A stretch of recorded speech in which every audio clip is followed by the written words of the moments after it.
दोस्तों, आपने बहुत सी कहानियां सुनी होंगी, लेकिन आज जो कहानी मैं आपको सुनाने जा रहा हूँ वह कुछ अलग और अनोखी है। ये कहानी है एक लड़की और एक सांप के बीच बने ऐसे रिश्ते की जिसे कोई समझ नहीं सकता था। क्या आपने कभी सुना है कि कोई लड़की एक सांप से शादी कर ले? लेकिन आखिर ऐसा कैसे हुआ? इस रहस्यमय और चौंका देने वाली कहानी को जानने के लिए इसे आखिर तक सुनना ना भूलें, क्योंकि इसकी सच्चाई आपको हैरान कर देगी। बहुत समय पहले एक छोटे से गांव में एक सुंदर लड़की रहती थी। उसका नाम सीमा था और वह अपने गांव में एक अनोखी पहचान रखती थी। सीमा का कोई परिवार नहीं था, वह अकेली थी, लेकिन उसकी आत्मनिर्भरता और सादगी ने उसे गांव वालों का आदर्श बना दिया था। वह खेतीबाड़ी में मजदूरी करती थी और अपने काम से ही अपना पेट पालती थी। गांव के लोग उसे अक्सर मेहनती और ईमानदार लड़की के रूप में जानते थे। सीमा का एक और विशेष गुण था और वह था उसकी गहरी धार्मिकता। वह हर सुबह गांव के प्राचीन शिव मंदिर में पूजा करने जाती थी। यह मंदिर गांव के बाहर एक छोटे से पहाड़ पर स्थित था और उसमें एक पुराना शिवलिंग था जिसे लोग बहुत श्रद्धा से पूजते थे। सीमा ने इस मंदिर को अपनी दूसरी घर मान लिया था, जहां वह न केवल भगवान शिव से आशीर्वाद प्राप्त करती, बल्कि अपने जीवन के कठिन समय में शांति की तलाश भी करती। एक दिन वह अपने साथ एक लोटा लेकर शिवलिंग पर दूध चढ़ाने के लिए मंदिर गई। वह हर सोमवार को यह काम करती थी, क्योंकि उसे विश्वास था कि भगवान शिव की पूजा से उसके जीवन में सुख शांति बनी रहती थी। उस दिन भी वह अपने मन में यही भावना लेकर मंदिर में आई। मंदिर में जब वह पहुंची तो उसने देखा कि मंदिर पूरी तरह से खाली था। उसके अलावा कोई नहीं था और यह देखकर उसे थोड़ी अजीब सी घबराहट महसूस हुई, लेकिन उसने इसे ज्यादा महत्व नहीं दिया। वह अपनी पूजा में मन लगाकर शिवलिंग के पास दूध चढ़ाने के लिए झुकी। तभी अचानक एक अजीब घटना घटी। एक सांप तेजी से शिवलिंग के पास आया और शिवलिंग के पास लिपट कर बैठ गया। सीमा ने देखा और घबराई, क्योंकि उसे इस तरह के दृश्य से डर लगता था, लेकिन उसने हिम्मत रखी और दूध चढ़ाने की कोशिश की। जैसे ही वह दूध चढ़ाने लगी, सांप ने अपना फन फैला लिया और बहुत घातक तरीके से शोर करने लगा। सीमा डर से कांपते हुए दूध का लोटा शिवलिंग के पास रखकर पीछे हट गई। सांप ने तुरंत दूध पिया और फिर धीरे धीरे शिवलिंग से नीचे उतर कर चला गया। सीमा हैरान और भयभीत थी, लेकिन उसने शिवलिंग के सामने हाथ जोड़कर पूजा की और दूध का लोटा उठाकर मंदिर से बाहर निकल गई। अगले सोमवार को वह फिर वही सब करने आई। इस बार भी वही सांप आया और दूध पिया। यह सिलसिला कई हफ्तों तक चलता रहा और हर सोमवार वही सांप शिवलिंग पर बैठकर दूध पीता था। एक दिन सीमा मंदिर नहीं जा पाई। इस बार वह खेत में काम करने गई थी। खेत में काम करते समय एक सांप ने उसके सामने आ गया। वह डर गई, लेकिन वह सांप चुपचाप वहां से चला गया। फिर शाम के वक्त खेत से काम करके सीमा घर लौट रही थी कि तभी अचानक एक सांप ने उसका रास्ता काट दिया। सीमा सोचने लगी। तभी उसे एहसास हुआ कि शायद यह सभी घटनाएं एक संकेत है कि वह मंदिर में जाना भूल गई है। वह तुरंत घर गई, दूध लिया और मंदिर पहुंची। मंदिर में वही सांप फिर शिवलिंग के पास लिपटा हुआ बैठा था। सीमा ने उसे देखकर दिल से राहत की सांस ली और जैसे हर बार दूध पिलाया, वैसे ही सांप दूध पीकर चला गया। रात में सोते हुए सीमा के मन में एक सवाल था। क्या यह सांप उसे यह याद दिलाने के लिए आ रहा है कि वह मंदिर में दूध चढ़ाने के अपने कर्तव्य को ना भूले? क्या यह सांप उसी रूप में था या इसका कोई और राज्य था? वह यह सोचते सोचते सो गई। अगला सोमवार आया और सीमा एक बार फिर दूध का लोटा लेकर मंदिर गई। इस बार जब वह मंदिर पहुंची तो उसने देखा कि सांप शिवलिंग पर लिपटा हुआ नहीं था। वह बक्से के पास बैठा था, जैसे कुछ संदेश देना चाहता हो। सीमा हैरान हुई और हंसी में बोली, क्या हुआ? अब तुम बक्से पर बैठ गए हो? क्या शिवजी से नाराज हो? उसने जैसे ही बक्से के पास दूध रखा, सांप ने दूध पीने के बजाय बक्से से नीचे उतरकर उसी बक्से पर वापस चढ़ना शुरू कर दिया। यह देखकर सीमा और भी हैरान हो गई, लेकिन फिर उसे यह महसूस हुआ कि सांप कुछ संदेश देना चाहता है। उसने बक्से को खोला और उसमें से एक पत्र मिला। पत्र को खोलकर पढ़ने पर सीमा को यह जानकर बहुत बड़ा झटका लगा। पत्र में लिखा था, मैं सांप नहीं, पहले एक इंसान था। मेरी गलती के कारण मुझे यह रूप मिला। यदि कोई कुंवारी लड़की मुझे 16 सोमवार तक दूध पिलाएगी तो मैं फिर से इंसान बन जाऊंगा। सीमा ने कांपते हाथों से पत्र को दोबारा पढ़ा। उसके दिल की धड़कन तेज हो गई थी। क्या यह सच हो सकता था? क्या यह सांप वास्तव में कभी इंसान था? सीमा की आंखों में कई सवाल थे, लेकिन एक चीज वह अच्छी तरह समझ चुकी थी। यह कोई साधारण सांप नहीं था। यह कोई श्रापित आत्मा थी जिसे मुक्ति की तलाश थी। सीमा ने कांपते स्वर में सांप की ओर देखा, जो अभी भी शिवलिंग के पास दूध के लोटे के पास बैठा था। पहली बार उसने सांप की आंखों में गौर से देखा। उसे ऐसा लगा जैसे उन आंखों में एक अलग तरह की गहराई थी, जैसे कोई उसे कुछ कहना चाहता हो, कोई उसे पुकार रहा हो। सीमा ने धीरे धीरे हाथ जोड़कर कहा, क्या यह सच है? क्या तुम इंसान थे? सांप ने कोई प्रतिक्रिया नहीं दी। वह बस वहीं चुपचाप बैठा रहा। सीमा ने गहरी सांस ली और मन ही मन सोचने लगी, अगर यह पत्र सच कह रहा है तो इसका मतलब यह हुआ कि यह सांप पिछले न जाने कितने वर्षों से इस श्राप में फंसा हुआ है।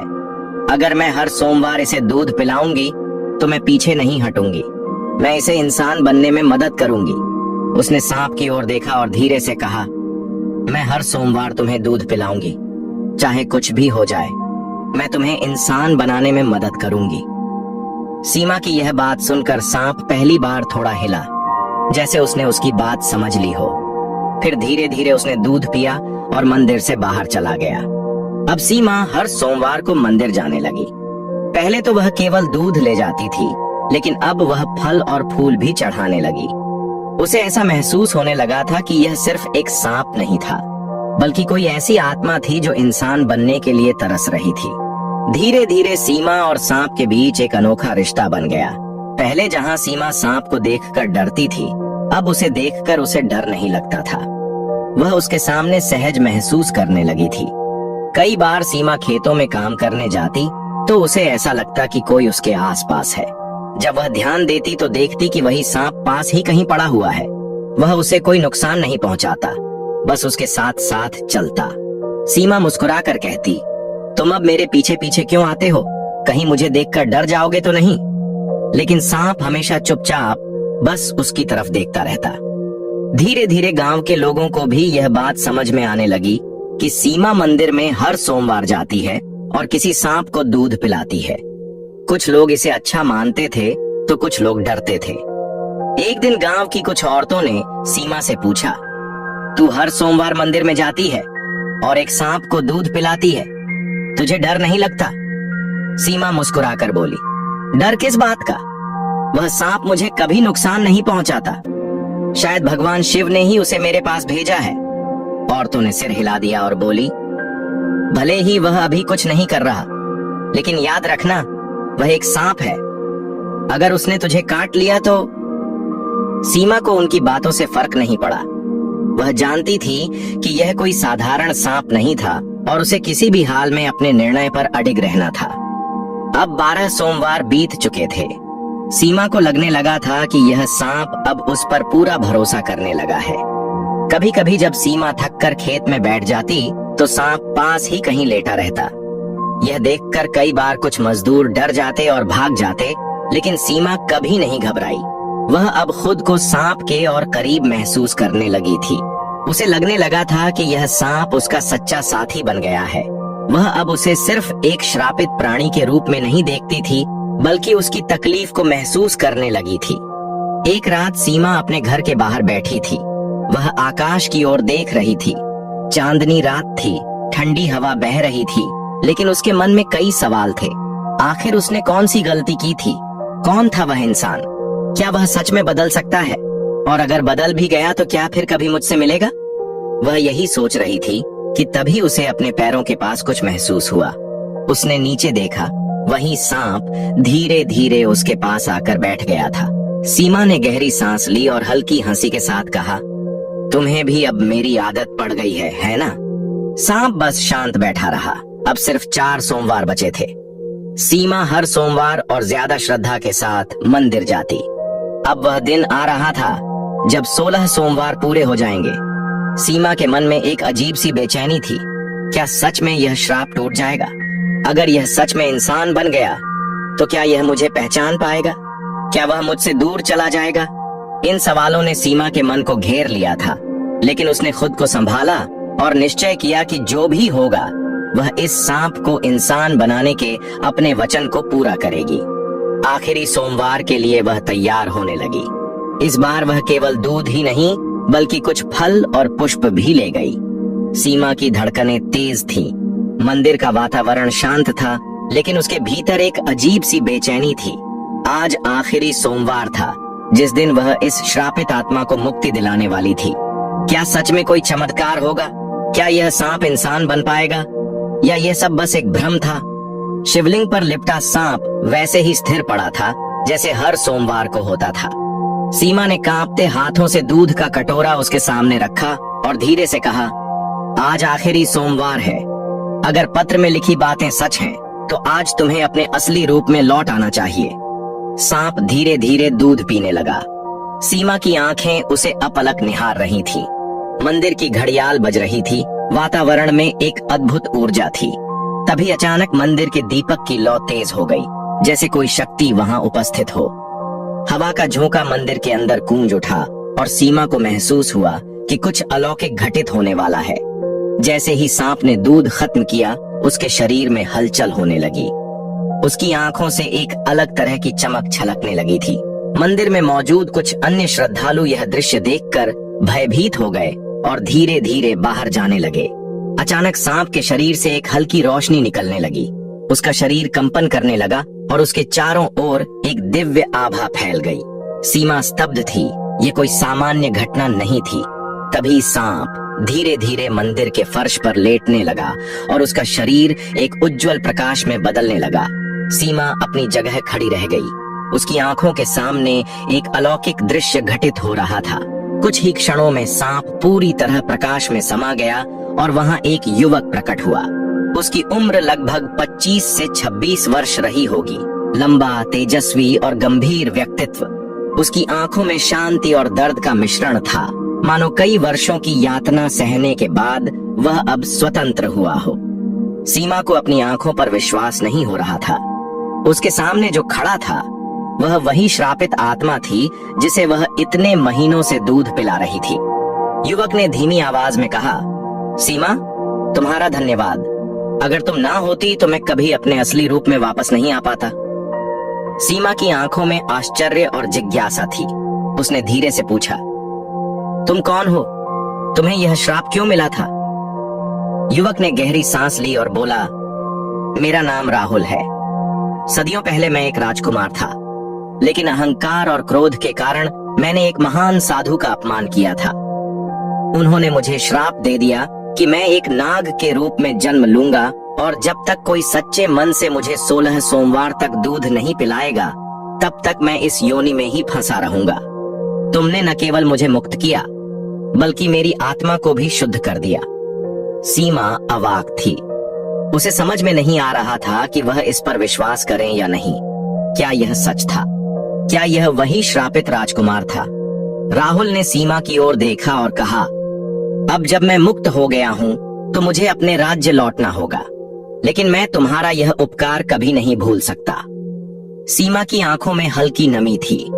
इतने महीनों से उसने इस नाग को अपना मित्र माना था, और अब जब वह इंसान बन चुका था तो क्या वह हमेशा के लिए चला जाएगा? सीमा ने धीरे से कहा, तुम चले जाओगे? राहुल मुस्कुराया और बोला, मैं कहीं नहीं जा रहा। मैं तब तक यही रहूंगा जब तक तुम मुझे स्वीकार नहीं कर लेती। सीमा, तुमने मुझे नया जीवन दिया है। अब यह जीवन तुम्हारे बिना अधूरा है। सीमा की आंखों में विस्मय था। वह कुछ बोल नहीं पाई। क्या यह सच था? क्या वह जिसे सांप समझ रही थी वह अब उसका जीवन साथी बनने की इच्छा रखता था? मंदिर की घंटियां गूंज रही थीं। ऐसा प्रतीत हो रहा था मानो स्वयं महादेव इस पवित्र मिलन के साक्षी बन रहे हों। सीमा के मन में अनगिनत भाव उमड़ रहे थे। अविश्वास, आनंद, संकोच और हृदय की धड़कनों को बढ़ा देने वाली एक अनकही भावना। राहुल अब उसके सामने खड़ा था, एक दिव्य तेजस्वी युवक जिसे उसने अपने हाथों से दूध पिलाया, जिसे उसने सच्चे मन से अपनाया और आज जो उसके जीवन का सबसे महत्वपूर्ण हिस्सा बन चुका था। सीमा की आंखों में सवाल थे, परंतु राहुल के चेहरे पर सिर्फ सुकून था। उसने एक कदम आगे बढ़ाया और सीमा का हाथ थाम लिया। सीमा, क्या तुम मेरी जीवन संगिनी बनोगी? सीमा स्तब्ध थी। ये सब इतनी जल्दी कैसे हुआ? क्या सच में नियति ने उसके लिए यही तय किया था? उसकी आंखें हल्की नमी से भर आई, लेकिन उनमें संकोच की जगह अब विश्वास था। उसने धीमे से कहा, अगर महादेव ने हमारे रास्ते को जोड़ दिया है तो इसे कोई नहीं बदल सकता। राहुल की आंखों में चमक आ गई। उसने मंदिर में ही सीमा के सामने घुटनों के बल बैठकर उसकी सहमति मांगी। यह देखकर वहां उपस्थित गांव के कुछ लोग भी मुस्कुराने लगे और सीमा ने हाँ कर दी। अगले ही दिन गांव के शिव मंदिर में सीमा और राहुल का विवाह संपन्न हुआ। शिवलिंग के समक्ष अग्नि को साक्षी मानकर दोनों ने 7 फेरे लिए। गांव वालों ने इस अलौकिक प्रेम गाथा को स्वीकार किया और इस पवित्र मिलन का गवाह बने। विवाह के पश्चात राहुल ने सीमा से कहा, अब समय आ गया है कि हम इस गांव को छोड़कर एक नई जगह चले, जहां कोई हमें हमारे अतीत से न पहचाने। सीमा को राहुल पर पूरा विश्वास था। उसने हामी भर दी और दोनों एक नए जीवन की ओर बढ़ गए। कई वर्षों बाद राहुल और सीमा अब एक खुशहाल दंपति थे। उनके पास एक सुंदर घर था, जहां भक्ति, प्रेम और वफादारी का वास था। राहुल अब एक सम्मानित व्यक्ति बन चुका था और सीमा वह आज भी शिव मंदिर में हर सोमवार को दूध चढ़ाती थी, लेकिन अब किसी श्राप को मिटाने के लिए नहीं, बल्कि अपने परम विश्वास और भक्ति को बनाए रखने के लिए। दोस्तों, इस कहानी से हमें यह सीख मिलती है कि सच्ची भक्ति और निस्वार्थ प्रेम में अपार शक्ति होती है।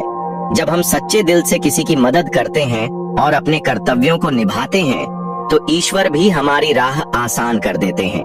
विश्वास, वफादारी और सच्चाई ही जीवन की सबसे बड़ी पूंजी होती है, जो किसी भी मुश्किल को पार कर सकती है। अगर आपको यह कहानी पसंद आई हो तो इसे लाइक और शेयर जरूर करें और ऐसी ही प्रेरणादायक कहानियां सुनने के लिए हमारे YouTube चैनल को सब्सक्राइब करें।